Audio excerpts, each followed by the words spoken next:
Assalomu alaykum. Shahrizoda qalaysiz? Yaxshi, o'zingiz teacher? Men ham yaxshi. Xo'p, siz bilan hozir successful studentlar bilan intervyu qilayotgandik va birinchisi bo'lyapsiz. Qaysi Mhm. kursda o'qidingiz, Shahrizoda? Booster 5'te yozda. Hadi. Booster 5 yozda. Zo'r. Natija qanaqa bo'ldi? Mhm. Natija 7, lekin ko'proq kutmadim. 7, 7,5 kutmadim. Yo'q, normalniy lekin. Aha. Demak, Listening ko'rishim bo'yicha 8 hadi. sizda listening 7, reading 8 chiqqan. Mhm. Imtihonga kirishdan oldin qanaqa edi darajangiz? Imенно readingda, listeningda?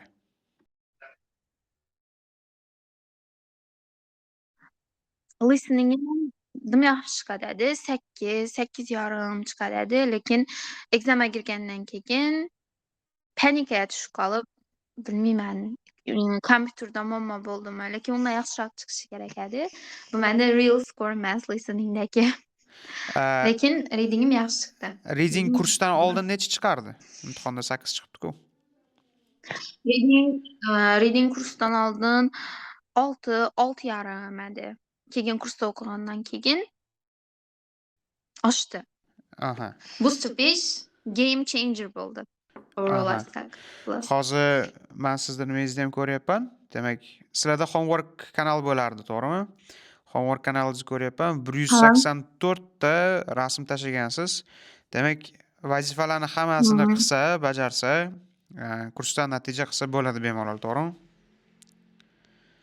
Albatta. Zo'r, gap yo'q. Xo'p, kursdan qanaqa kamchilik bo'ldi? Hamma maqtab boshqa qiladi-ku, men kamchilikni so'ray. Yangi kursda buni takrorlamaslik uchun. Nima kamchiliklar bo'ldi? Kursda men kamchilik ko'rmadim. Men uchun perfekt edi, mukammal edi. Ajoyib. Aha, tamom. Xo'p, bo'lmasa readingni 6 dan 8 ga ko'tardingiz. Listening kursdan oldin qancha edi? Necha dedingiz? Uni eshitmay qoldim. Listening kursdan oldin 6,5 7 edi. Keyin undan keyin 8, 8,5 ga ko'tardim. Ekzamda shunday bo'lib qoldi. 7 bo'lib qoldi. Da, kompyuterda pressure bo'lgani uchun. Xo'p, yaxshi, lekin overall baribir sizda 7 natijangiz bilan tabriklayman. Nasib bo'lsa, endi Yes. keyingi kurslarda sizni mentor sifatida ko'rish nasib qilsin. Okay?